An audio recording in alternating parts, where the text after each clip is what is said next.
ৰাজীৱে মানুহৰ বুকুৰ মাজত ঘৰ সাজিছিল। সেইটো কথা ৰাজীৱৰ মৃত্যুৱে প্ৰমাণ কৰি থৈ গ'ল। ৰাজীৱৰ গীতে মানুহৰ অন্তৰত ঘৰ সাজিছিল, মানুহৰ মৰম বুটলিবলৈ সক্ষম হৈছিল। গতিকে ৰাজীৱৰ লগত মোৰ ঠিক বাকী শিল্পীসকলৰ লগত যিদৰে আমি গুৱাহাটীতে লগ ভাগ পাই থাকোঁ, ৰাজীৱৰ লগত তেনেকৈ খুব দেখা সাক্ষাৎ হৈ থকা নাছিল। ৰাজীৱক প্ৰথম লগ পাইছিলোঁ মই ফোনত, যেতিয়া ৰাজীৱৰ ওপৰত এই ধেমাজিৰ ফালে এটা আক্ৰমণ হৈছিল ৰাজীৱৰ গাড়ীত। তেতিয়া ৰাজীৱৰ লগত কথা পাতিছিলোঁ, সাহস দিছিলোঁ আৰু প্ৰতিবাদ কৰিছিলোঁ দুৰ্বৃত্তক কৰায়ত্ব কৰিবৰ কাৰণে। সেইটোৱেই প্ৰথম যোগাযোগ। তাৰ পিছৰ পৰা ৰাজীৱে নতুন গীত উলিয়ালে, মোলৈ পঠায়, ককাইদেউ কেনেকুৱা হৈছে। মই মোৰ ফালৰ পৰা ক'ব লগাখিনি তাক কওঁ ভাই হিচাপে। বাকী কা আন্দোলনৰ সময়ত আমি ইজনে সিজনক লগ পাইছিলোঁ বিভিন্ন অনুষ্ঠানত, সেইখিনি বাকী খা খবৰ লওঁ।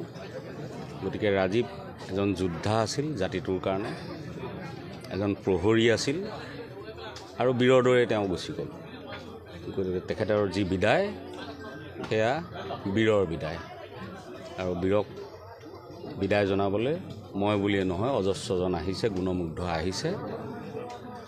সামগ্ৰিক পৰিৱেশটো আপোনালোকে নিশ্চয় দেখিছে, কালিৰ পৰিৱেশ দেখিছে, আজিৰ পৰিৱেশ দেখিছে, ছ'চিয়েল মিডিয়াত দেখিছে। গতিকে ই প্ৰমাণ কৰিছে যে ৰাজীৱে ৰাইজৰ বুকুৰ মাজত ঘৰ সাজিবলৈ সক্ষম হৈছিল। এইখিনিয়ে ক'লোঁ। ময়ো ভোগালী বিহুৰ বাবে উজনি অসমলৈ আহিছিলোঁ।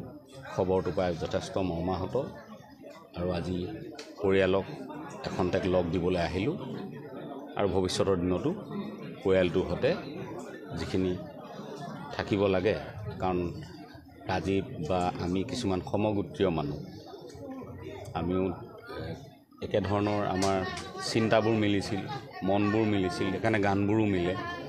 গতিকে ৰাজীৱৰ পৰিয়ালৰ ওচৰত নিশ্চয় আমি থাকিম, এইখিনিয়ে ক'ব। গতিকে প্ৰজাই যিটো মৰ্যাদা দিব লাগে সেয়া দিয়া দেখিলোঁ আমি।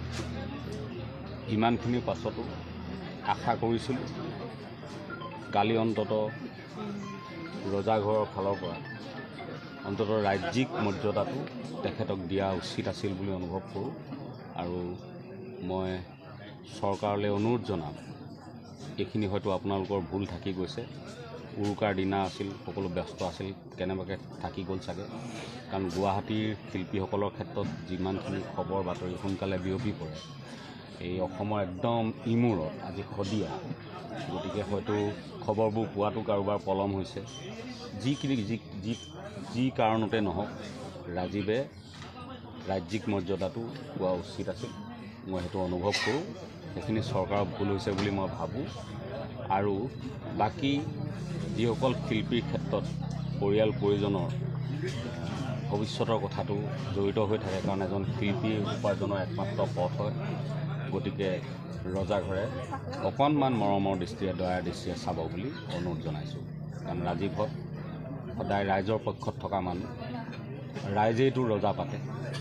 গতিকে ৰাইজৰ মৰমৰ আপোন শিল্পী এজনৰ পৰিয়ালটোৰ সৈতে চৰকাৰে অকণমান মৰমৰ দৃষ্টি দিয়ক, সেইটো মই আহ্বান জনাইছোঁ।